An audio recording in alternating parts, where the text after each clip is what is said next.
এই যে ঈশান আমাকে বার্থডে আমার 28 আগস্ট আগেই আমাকে গিফট কিনে দিয়েছে। আমি তো নিজে সারপ্রাইজ হয়ে গেছি। আমি ভাবতেই পারিনি ও আমার জন্য গিফট এনে রেখেছে।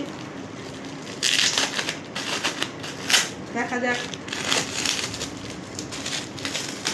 ঘড়ি, সোনাটার, সেটাও ও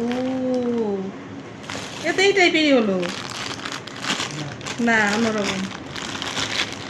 দেখো ফ্রেন্ডস, এই যে একটা আমার আছে, এটা হলো টাইমেক্সের, এটা হলো সোনাটা। ও জানে আমি আমি যে এই কালারটা এই ধরনের পছন্দ করি।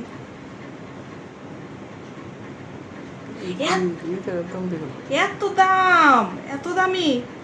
তা আমার ছেলে আমাকে প্রাইসটা, আমি যদি বলতাম না আমি কোনো সময়ও, কিন্তু ঈশান দিয়েছে জন্য আমি প্রাইসটা বলতে বাধ্য হলাম। 2650 টাকা। তো যাই হোক ফ্রেন্ডস, এটা আমার জন্য বহুত প্রাউড মুমেন্ট যে আমার বার্থডেতে আমার ছেলে আমাকে, তুমি কাটিয়েছো, এত দামি একটা উপহার দিয়েছো, একটু কাটাতে হবে, না কাটালেও চলবে। তো ফ্রেন্ডস, একটু ক্লোজ আপ করে দেখাও কেমন লাগছে আমার ঘড়িটা।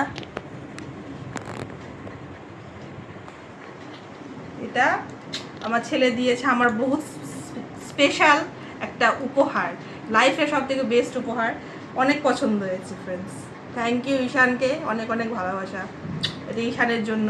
আর অনেক আগে আমাকে গিফটটা দিয়ে দিল, আমার 28 তারিখে বার্থডে, এটা মানে সারপ্রাইজ হয়ে গেলাম। Thank you.